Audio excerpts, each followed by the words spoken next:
haya ambayo yanaendelea ya ujenzi wa ofisi kama hizi. Kamisha Jenerali amesema kuanzia mwaka huu tunajua tuna sehemu nyingine ambazo zinahitaji kujengwa makazi, hasa kwenye mipaka, vituo vya mipaka.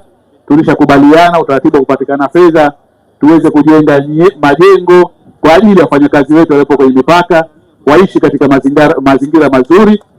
Tunaimarisha huduma hasa za forodha. Maana yake ni nini? Maana yake ni kwamba sasa huduma za ujenzi wa barabara zitaenda kwa kasi zaidi. Sasa ujenzi wa vituo vya maji utaenda kwa kasi zaidi. Sasa huduma za utalii zitaenda kwa kasi zaidi.